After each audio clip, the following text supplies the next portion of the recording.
today.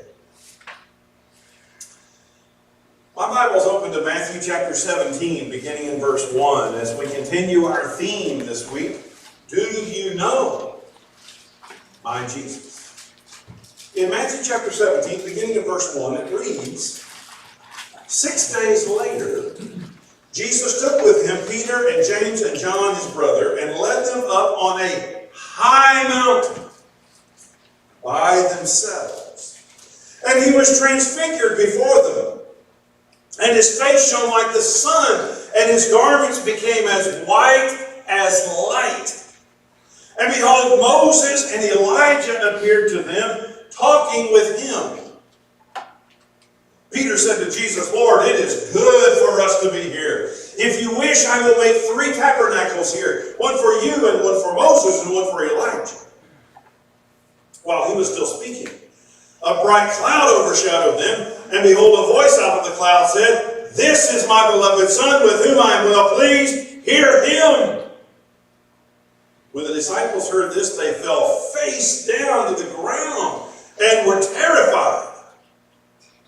Jesus came to them and touched them and said, Get up.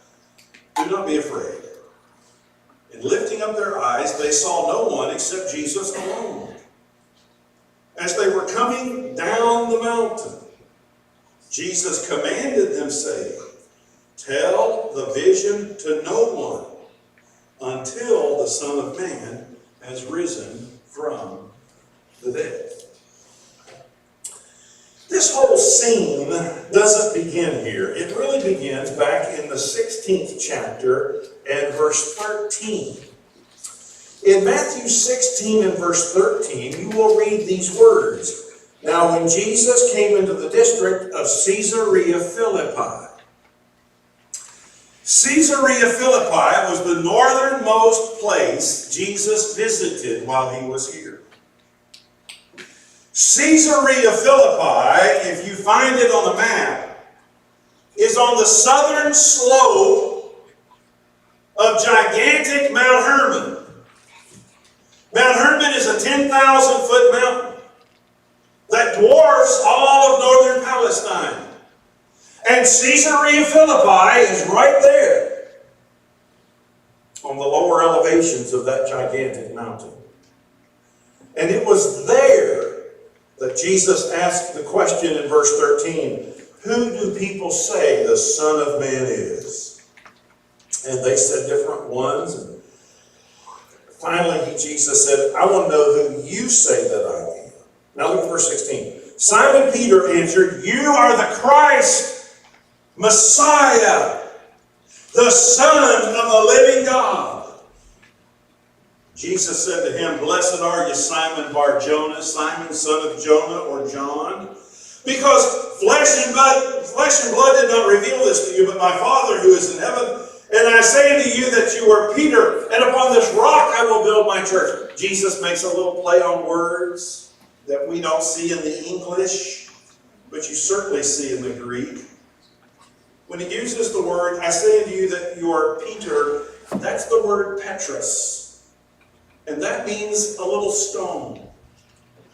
And when he says upon this rock, he uses an entirely different word. And that's the word Petra, which means bedrock, which means large rock, which means foundation stone.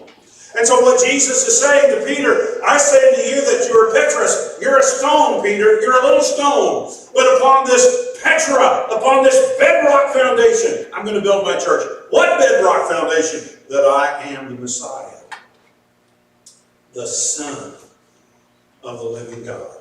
And Jesus goes on to say, nothing is going to stop my church. Even though Peter articulates the truth that Jesus is Messiah, confesses the deity of Christ, neither Peter or James or John or Thomas or Matthew or any of them comprehended the totality of what that meant. Because in their minds, Messiah meant more physical liberation from Roman oppression and totalitarianism. They're still thinking Jewish nationalism. As late as Acts chapter chapter 1 and verse 6, post-resurrection, they turned to the resurrected Jesus and they said, is it now you are going to restore the kingdom to Israel? They're thinking more in terms of the Davidic type of a kingdom of the Old Testament. So they had a long way to go to understand the nature of the kingdom, and they had a long way to go to understand the nature of the mission of Jesus.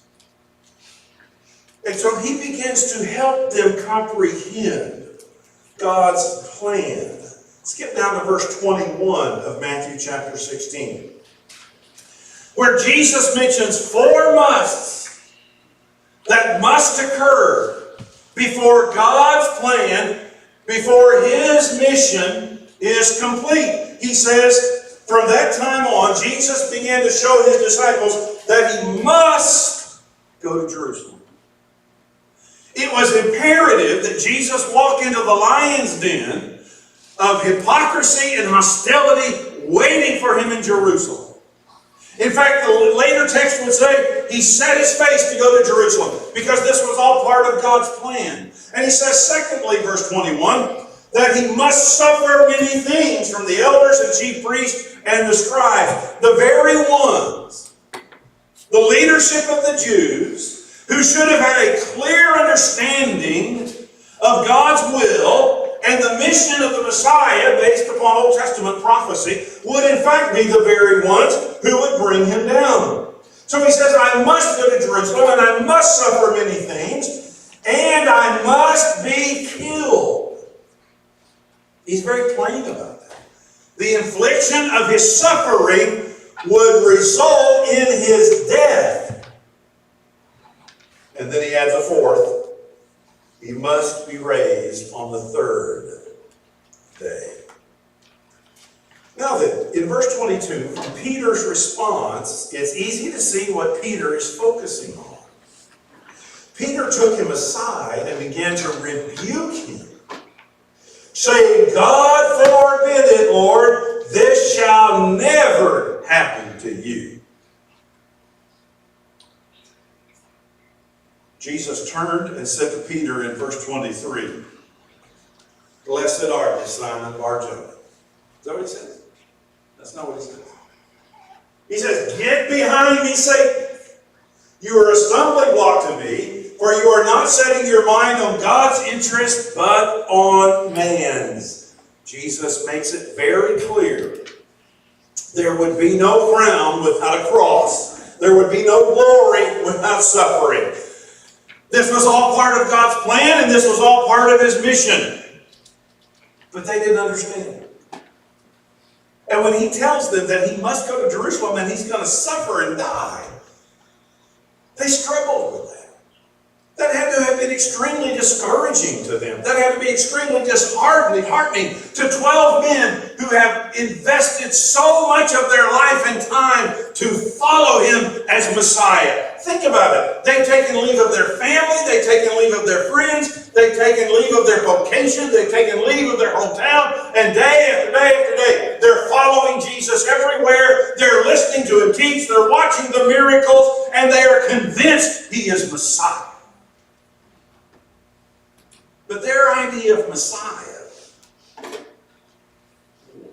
did not include a cross. Anything but that. And so they're confused. And so Jesus gives them a week to think about it. A week to let it sink in. And then he takes 3 of them on a mountain climb that they would never forget.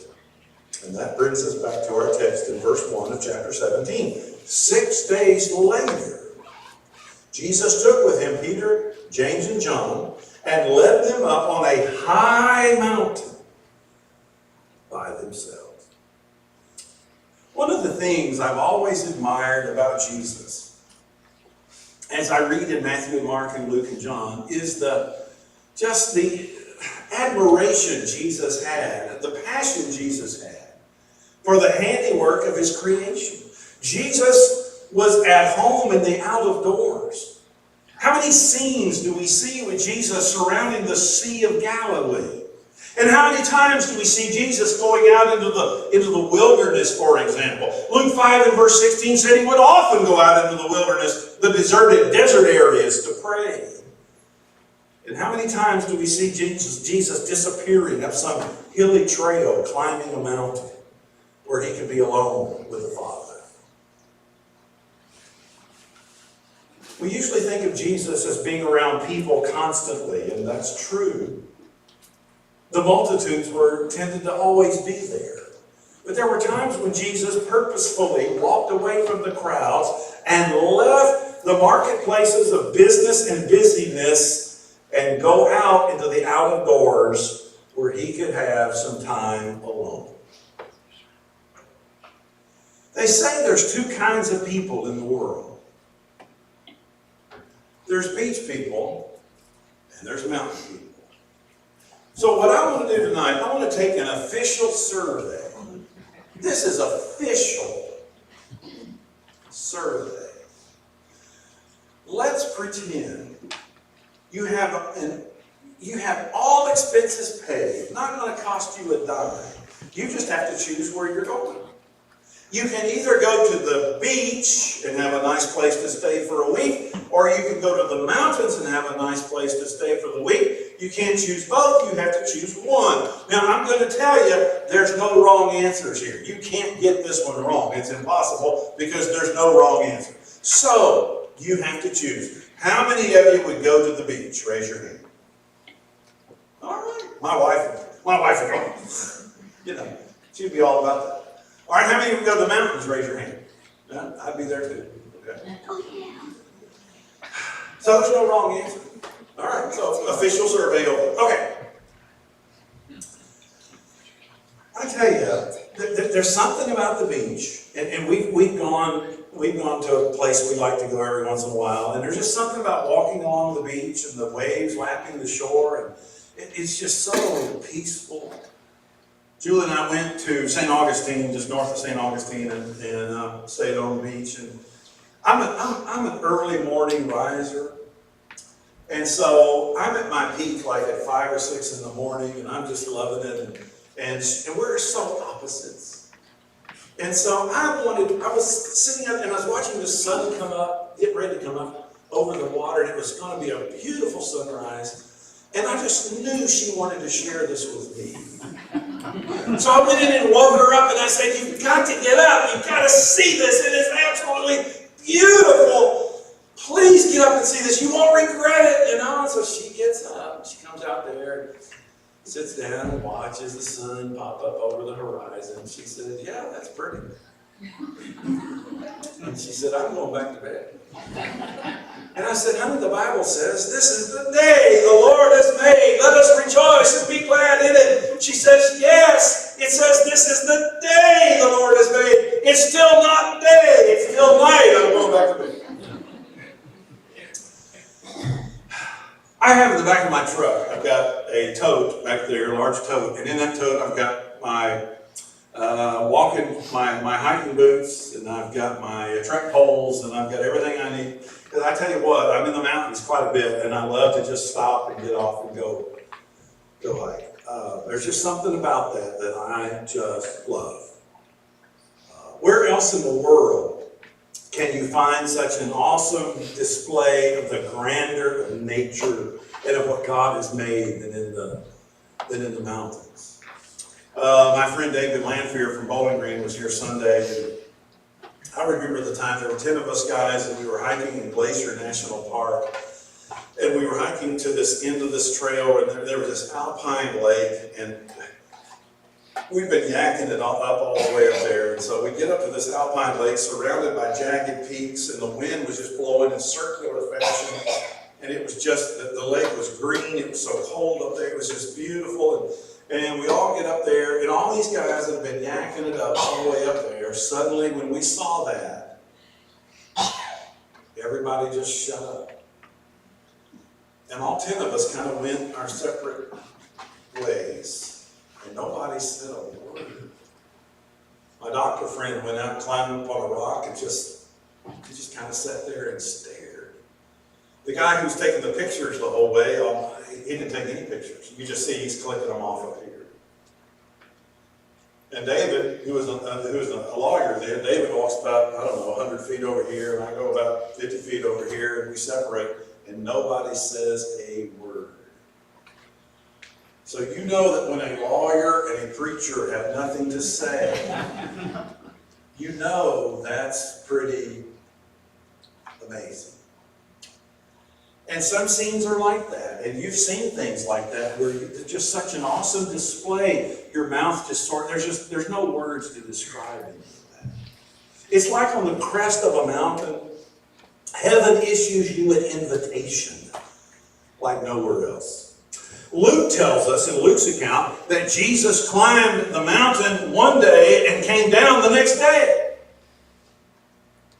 At 10,000 feet, Mount Hermon is not exactly a walk in the park. I mean, this is not a paved path meandering along some tourist pullout in an American national park. That's not what this is. He takes these men on a hike.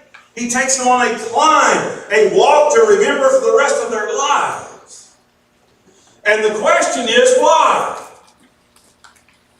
Why is he doing this? And I think here's the answer. Even though they were confident of his identity, thou art the Christ, the Son of the living God, they lacked confidence in his mission. God forbid it, Lord, this shall never happen to you. Because in their minds, a dead Messiah was a failed Messiah.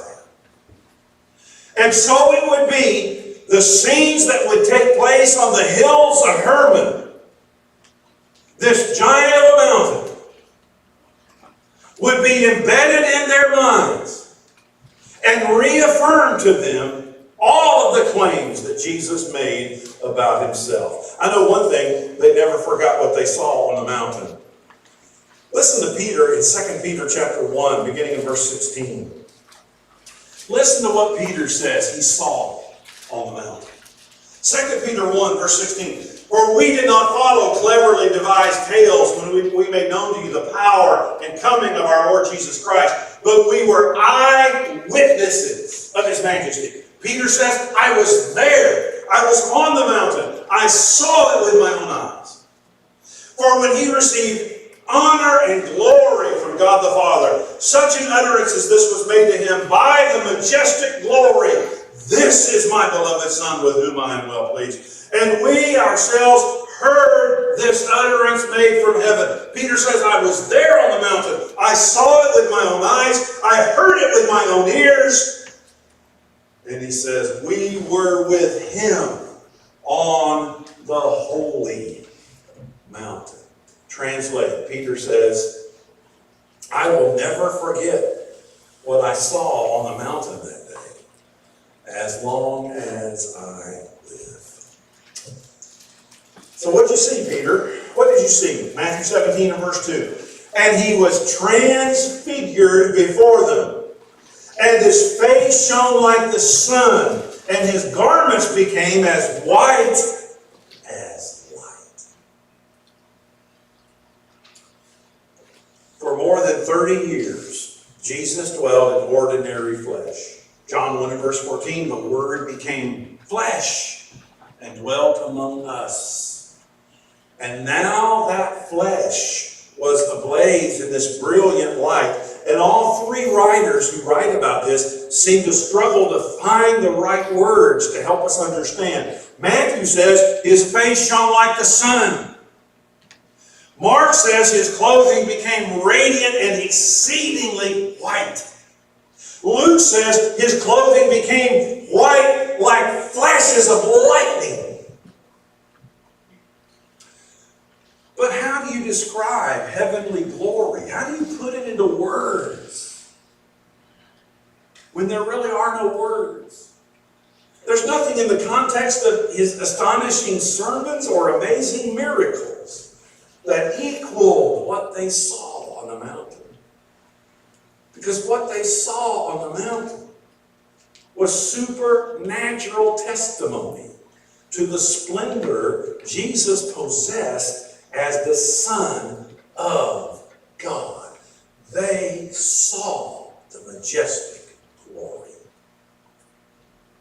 Matthew, who happens to be writing to a Jewish audience, his Jewish audience would have been very familiar with the law of Moses. And no doubt they would read this, and they would be reminded about the day Moses came down from Sinai. And his face shone like the sun, for he had been in the presence of God.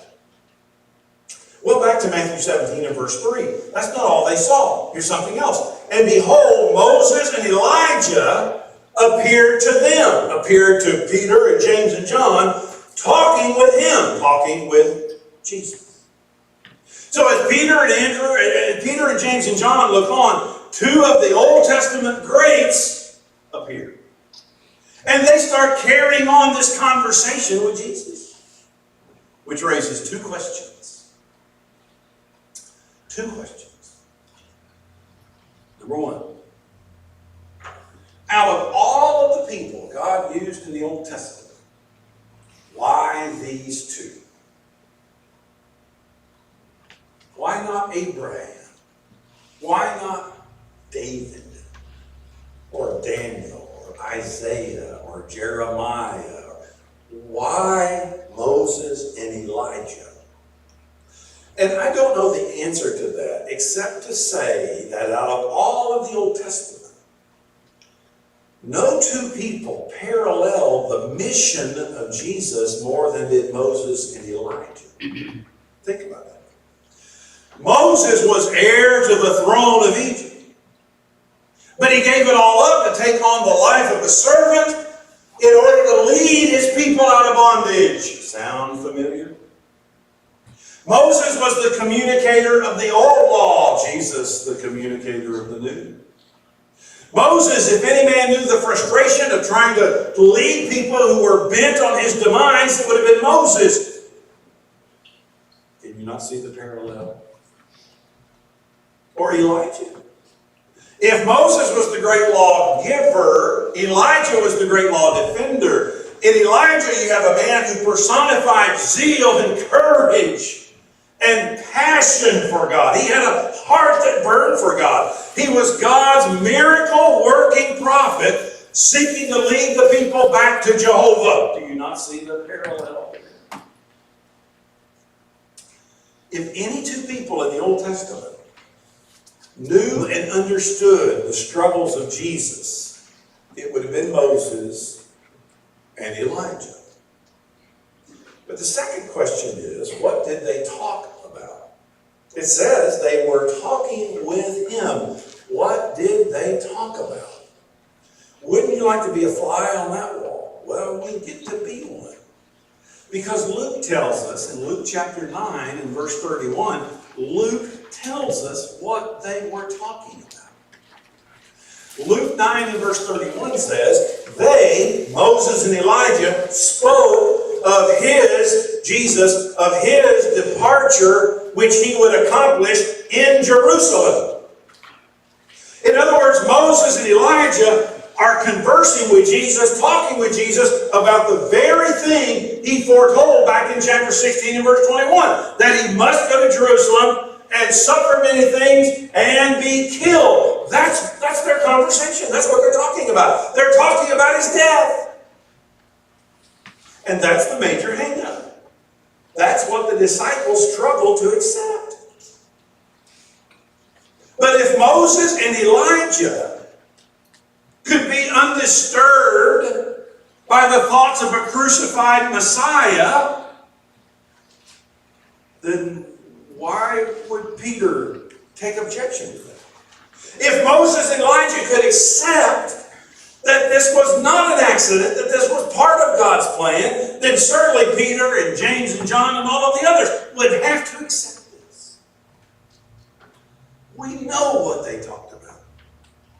They talked about the very thing Jesus said was going to happen. I was in Texas, and I was preaching on the Transfiguration, and I was talking about this. And after services were over, there was a little girl. She was middle school age, and she was one of these. She was one of these young ladies. I could tell she was very, very bright and very, very precise. And in fact, when she showed me her notes, I thought she's got better notes than I do. And so she waited her turn, and finally I turned to her and I said, "Oh, it's so good to see you." And she did this. "You said there were 2 questions." She said, "Brother Adams, there's really 3 questions." I said, "Well, what's the 3rd question?" And she went in typical middle school fashion, "Duh." She said, "How did they know it was Moses and Elijah?" I looked at her and I didn't miss a beat, and I said, "Well, honey, there were name tags." And she said, "Oh," and walked away. How did they know it was Moses? I don't know. I have no idea. Did Jesus make the introduction? "Peter, this is Moses. James, this is Elijah." I don't know. Doesn't say. But I do know this. Up until now, Peter, James, and John have been just passive observers. So if you want to go out on a limb and you had to pick one of those 3, Peter, James, and John, if you had to pick one of them who had to open mouth and insert foot, which one do you think it might be?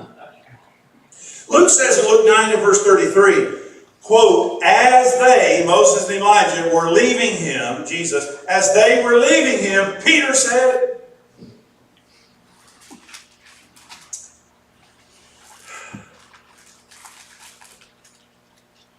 Peter wanted to stay on the mountain. And when he sensed that this was about to be over, he wanted to prolong it. Verse 4, Peter said to Jesus, "Lord, it is good for us to be here.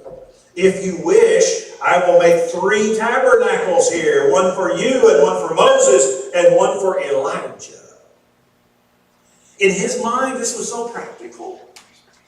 He'll take it upon himself. He'll build 3 shelters. He'll build 3 huts. He will build 3 places where Jesus and Moses and Elijah could dwell and escape the elements of the mountain, and they could all just stay up on the mountain. Well, the very idea that Moses and Elijah needed Peter to build them a shelter, they're visiting from the spirit world. That makes no sense. But one thing is clear: the moment Peter sensed that Moses and Elijah were leaving, he wanted to prolong the moment. "Lord, it is good for us to be here. I'd rather be here with you and Moses and Elijah than down there with everybody else." He wanted to stay on the mountain. But whatever was in his mind, there was some attempt made in his mind to equate all 3 of these, Jesus and Moses and Elijah, on the same level. And God would have none of it. You've heard of an intervention? This is an intervention. Verse 5. "While he was still speaking, a bright cloud overshadowed them, and behold, a voice out of the cloud said, 'This is my beloved Son, with whom I am well pleased. Hear him.'" I don't know if you thought about it or not, but when God makes that statement, there are 3 distinct directives in that statement. Number 1, Jesus is identified as God's Son. "This is my beloved Son." While Moses and Elijah were great men, they were servants in God's house. But Jesus was the Son in God's house. There's your difference. Jesus is identified as God's Son. Secondly, his purpose is identified. For the voice says, "I am pleased with him." The idea that Jesus is going to go to Jerusalem and suffer and be killed may make no sense to you. It may displease you. But God said it pleases me. Because this is all part of my plan for people to come and live with me forever. I am pleased with him. And third, Jesus' teachings are equated with heaven's will. Listen to him. Hear him. If he tells you to pick up your cross and follow him, hear him. If he commands you to go into all of the world and preach the gospel to every creature, he that believeth and is baptized shall be saved, he said, then you need to hear him. That's what you do. If he informs you that he's going to go to Jerusalem and suffer and be killed, hear him. Believe it. It's going to happen. It's not an accident. Verse 6 says, when the disciples heard this, they fell face down to the ground and they were terrified. I guess so. Verse 7, Jesus came to them and touched them and said, get up and do not be afraid. And when they lifted up their eyes, they saw no one except Jesus alone. And then they started down the mountain. And Jesus commanded them, tell the vision to no one until the Son of Man has risen from the dead. That would have been hard to do. But Luke 9 and verse 36 says that Peter and James and John kept silent. And they told no one. What do we take home from the transfiguration of Jesus?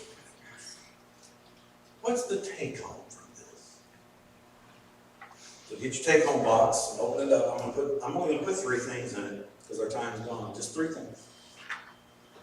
Here's the take home I get from this passage. Number 1,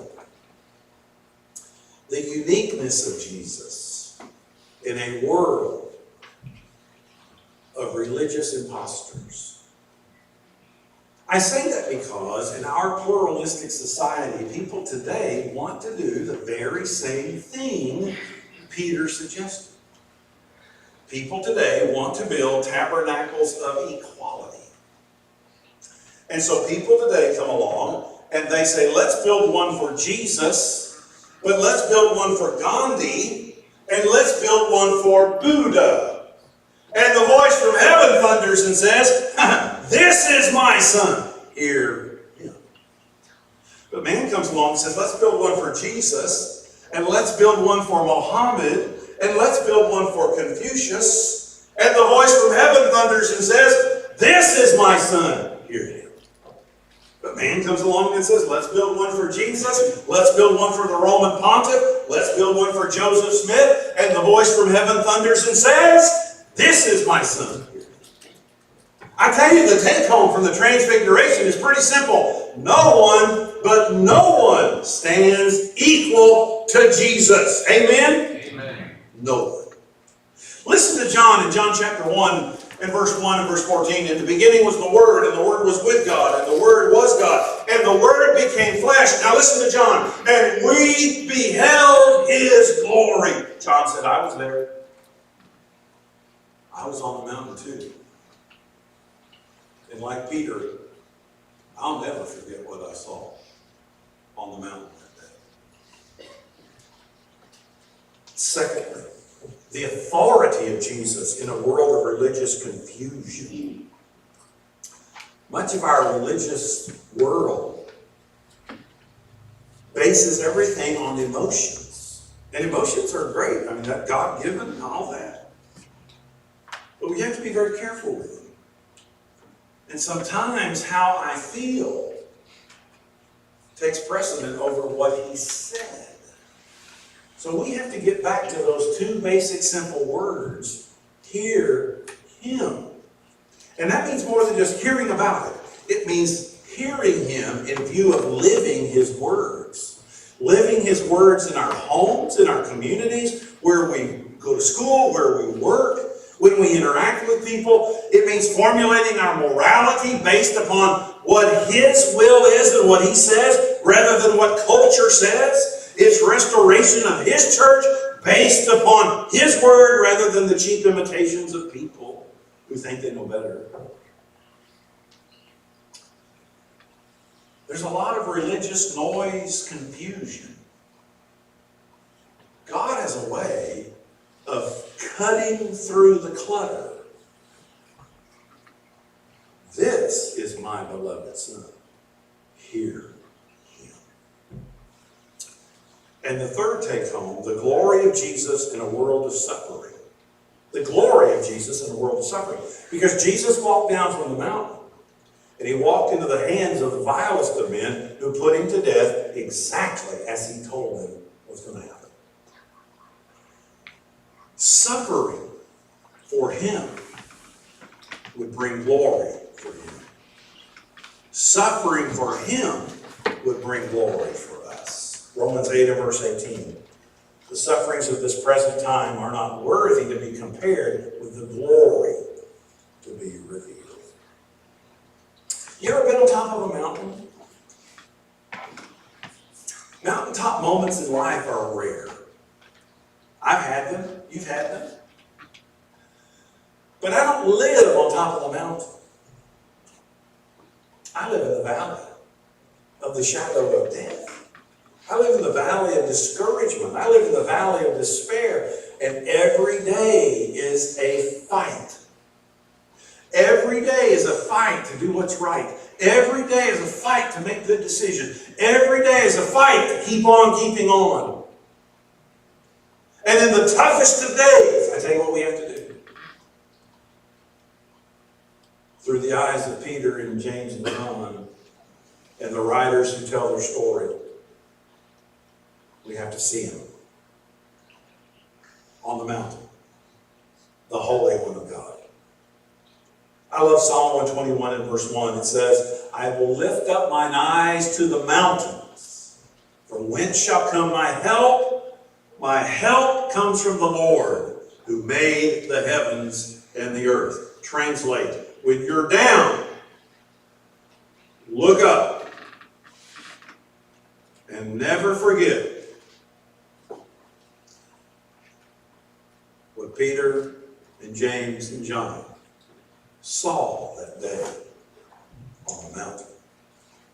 Because what they saw was his majesty. Worship his majesty. We sing the song that's been playing this evening, and tell me again the name of the song. What is it? Where can I go but the Lord? Great song. Okay. You need to render obedience to the gospel of Jesus tonight, per the instructions of the gospel, and hear what he says to do. Please don't put that off. You can be buried in baptism. You can be raised to walk a new life. Or if you have and have fallen away, you can come back. It's never too late to do what's right. Never. Why don't you come while we stand in this?